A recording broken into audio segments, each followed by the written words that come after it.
Well, joining us live now is former Secret Service agent Tim Miller. Tim, it's good to have you with us this morning. Thank you so much for your time. There's been quite a few developments since we last spoke a couple of days ago. The story is now head towards the head of the Secret Service, who was chased on the floor of the RNC yesterday because the Republicans aren't satisfied with her reaction and her response to the failures of the Secret Service yesterday. What do you make of where this is heading? Well, unfortunately, as I watched that clip, I was reminded again, that's the worst nightmare of every Secret Service agent. It still brings chills up and down my spine. And let's just be honest, organizations reflect their leaders. We've seen many recent situations with the Secret Service, but now it has culminated in a presidential candidate, one of the leading presidential candidates, almost being murdered in front of a crowd. And I got to tell you, it doesn't get much worse than that. And I think the Secret Service has some serious reckoning to do.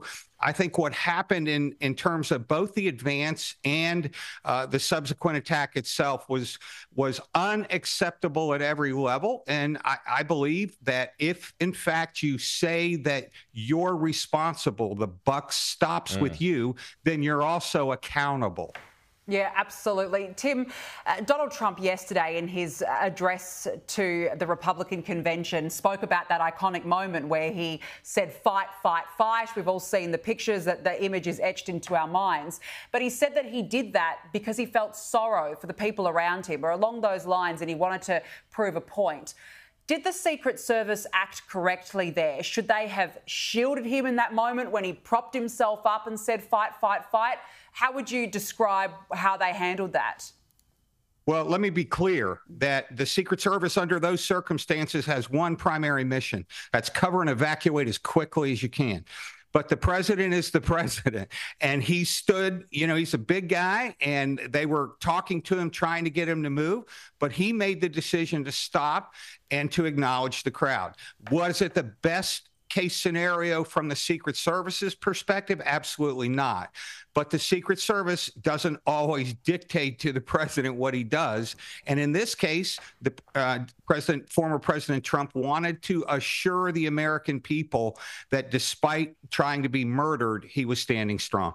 Yeah, you've got these two conflicting stories when it comes to the Secret Service. You've got those brave guys and girls actually, who rush the stage to protect the president, but then you have the former president, current challenger, likely next president, but then you've also got, the security lapses as well, which kind of leads us back to the director, Kimberly Cheadle. Can she survive this? I mean, she's digging her heels in at the moment, but I think she's going to be dragged before quite a few politicians in Washington next week who are probably going to be demanding her resignation. Does she need to do that to save the reputation of the Secret Service? Well, I often have said on interviews, it's not about her. It's about the country.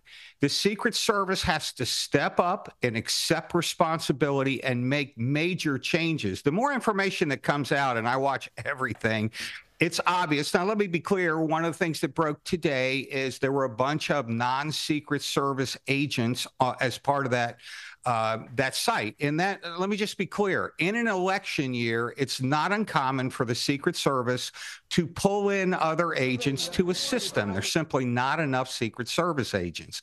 With that said, the Secret Service is still directly hands-on supervising all aspects of the security. So when you hear Director Cheadle initially say, well, that was a police post, or there were just a number of statements made that had, quite honestly, me shaking my head.